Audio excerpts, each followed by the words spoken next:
Welcome back to A Closer Look. I'm Linda Fontaine. In case you're just joining us, I'm with Jonathan Anderson with Engage Tri-Cities. Thank you for joining us. Thank you for having us. Again, just a little recap about what it is Engage Tri-Cities is.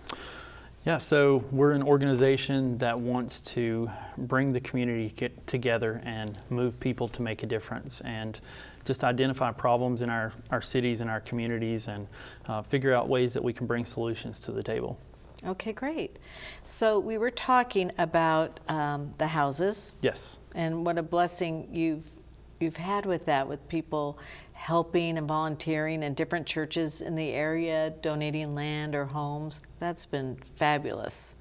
What is this that I've heard about or I read about with the landscaping, Engage Landscaping? Yeah, so, like I said earlier, one of the problems with being on the street is that there is a lot of times a huge gap in work history. Mm-hmm. And so if you have this gap of not being employed for a year or 2 years or whatever the case is, it makes it a challenge to go get a job. And especially if you don't have an address to put down, odds are very good that if you walk in, it doesn't matter how clean shaven you are or what kind of clothes you're wearing, if you don't have an address or a phone number to put down, most people aren't going to give you an opportunity. And so we were trying to find ways that we can provide job opportunities. We had heard about these work programs in like Albuquerque and Fort Worth and all these bigger cities. So we were trying to figure out a way that we could do something very similar to that here. Well, we don't have a ton of money, obviously, but one of the things that I was taught as a kid was to work for everything that I had. And I remember even being a small kid, I had 1 yard I'd go mow for $7, it was like an hour. But to me, as a kid, making $7 to mow that yard, that was a big deal. Mm-hmm. And, I had $7, I could go to the store and buy whatever I needed with it. And so last summer we started a job program doing landscaping. And so each week we go out. Last year we started with a couple of push mowers and a couple of weed eaters. This year we've been fortunate. We've had some individuals that have invested in the ministry and gave us some donations so that we can buy some better equipment. And so we take guys out. Last week we were able to hire 5 guys to work with us. And so these are 5 guys that are on the streets, 5 guys that are looking to do something different with their lives, and 5 guys that are looking for better opportunities. And okay, to be clear, this is 5 individuals, not 5 guys, hamburgers and fries. No. I'm joking. No. You came said no. we have 5 guys. I couldn't help it. I'm sorry. No, I'm just playing. No, you're fine. 5 individuals that have been homeless and are currently homeless, but are on their way up. And Great. So that's the purpose, is just to provide opportunities for these individuals that are on the streets and, trying to, you hear it said all the time, we, want to give a hand up, but realistically, like we are actively doing that every single week. And even when I leave this interview today, I'm going to go up to our storage lot. I'm going to pick up our trailer with our mowers and our weed eaters. I'm going to go pick up 4 guys and we're going to go mow the rest of the day. And well, they're going to go mow the rest of the day. I'm just going to manage and make sure they're doing a good job and, taking care of things for the homeowners and things like that.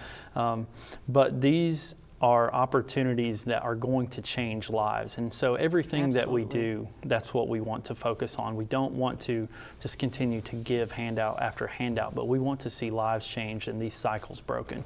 Well, who and how can people get in touch with the landscape? I mean, who are the ones that you're landscaping?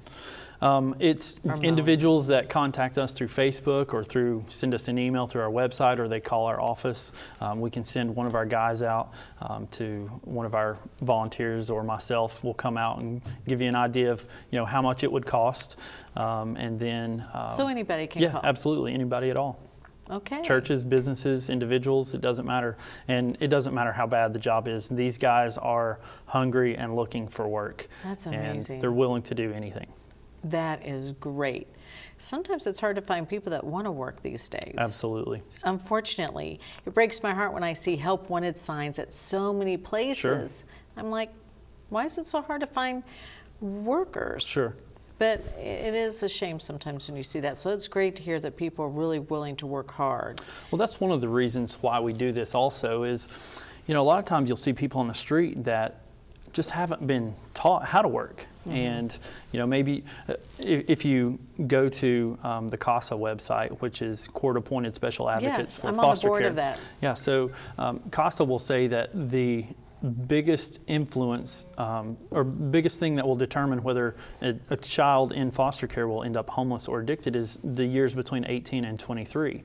And so a lot of times in those situations, if we can come alongside those individuals that have maybe been through the system, we can provide that support. We can teach them how to work hard. We can help them to, establish a work ethic, and those things will translate. That's important. Absolutely, very important. And you made a good point. It's amazing how many people don't know how to work. Sure. They didn't see their parents maybe do it, or been around anybody, a mentor, somebody to teach them that. And so they really don't realize the importance of being on time.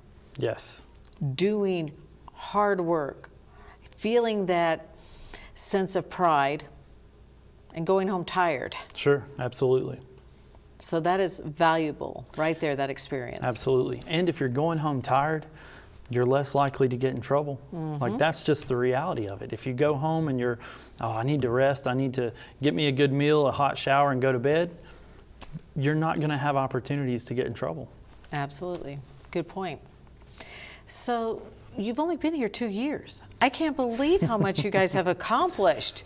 These homes and starting this landscaping and all these, the serving on Sunday nights, and what else? Am I touching on everything? Or we also do events throughout the year.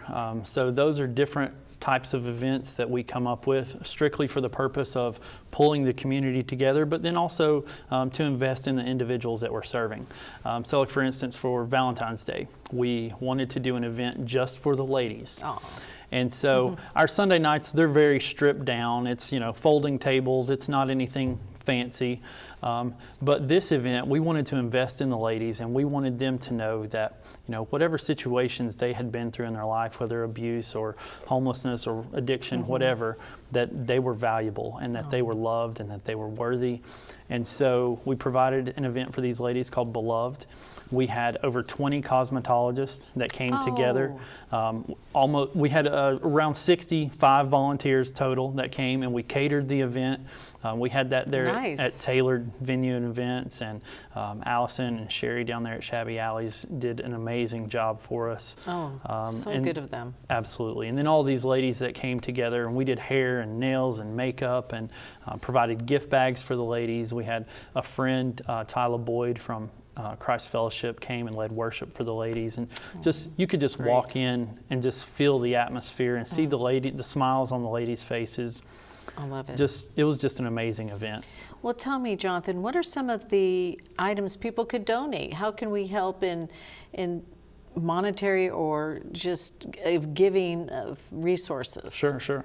We are a 501c3 nonprofit, so everything that we do runs on support from individuals, families, and churches and businesses. Without the families and people that support us, we could not do what we do. We couldn't do the landscaping. We couldn't pay for the Engage houses. We couldn't do the Sunday night serve. So those things obviously are huge. But in addition to financial support, we also have things that we need for our houses, such as toilet paper, laundry detergent, cleaning supplies, trash bags, different things like that. Anything that you go through, a normal household, we go through that times 3 right now, and soon to be times 4. And then obviously we can, from time to time, we'll do different drives like laundry detergent and toilet paper, and we'll just distribute those things on Sunday nights. Because what a lot of people don't realize is that even if you are a low-income family and you're on food stamps, you can't go to the store and buy toilet paper, and you can't go to the store and buy laundry detergent. You can't go and buy cleaning supplies. I didn't know that. And so we, from time to time, we don't do that every Sunday, but from time to time we'll do that probably once a month or so. And what about gift cards? Gift cards, yes, absolutely. Driving these guys around for the mowing crew and things like that, every dime that comes in through our landscaping gets paid right back out to these individuals, so that we can, help to get more people off of the streets. But so obviously fuel, gas cards are huge, whether that's Food City or Food City Walmart, or Walmart, Murphy, things like that. Those things are huge.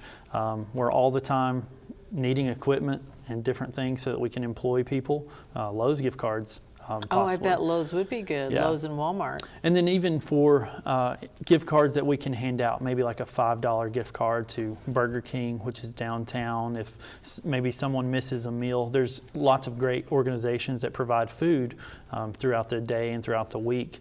But maybe somebody's new and they don't know, where to go for food. We can help to just give them a $5 gift card. They can run down to Burger King. Subway is Subway, right there. yes, absolutely.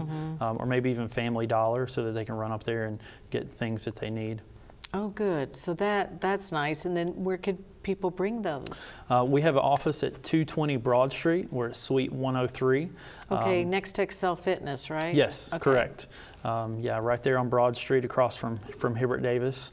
So you can drop things off there at our office, or if you want to call us at our office or send us a message on Facebook, we can even come by and pick up as we're out and about. Oh, so you can just stop by. Somebody might say, look, I've got a weed eater I don't need. Sure. Could you come by? I can't get out. And you'll go by and pick it up. Absolutely. And even furniture. One of the things that, like I said earlier, that we do is we help to establish these families. So as Furniture now, you tell as they me. transition I just got rid of a bunch. as they transition out, we have a storage building over on Stone Drive that is currently full of furniture right now. And so, we're in the process of this weekend, we're delivering a bunch of that furniture as well. So. Okay, gosh, you have to come back on. You need to call me in a couple months and get back on, because we have just touched the tip of the iceberg. Thank you for joining us. Jonathan, thank you so much. Engage Tri-Cities, get on their website, donate, check them out. Thank you so much for joining us today. See you next week with another edition of A Closer Look.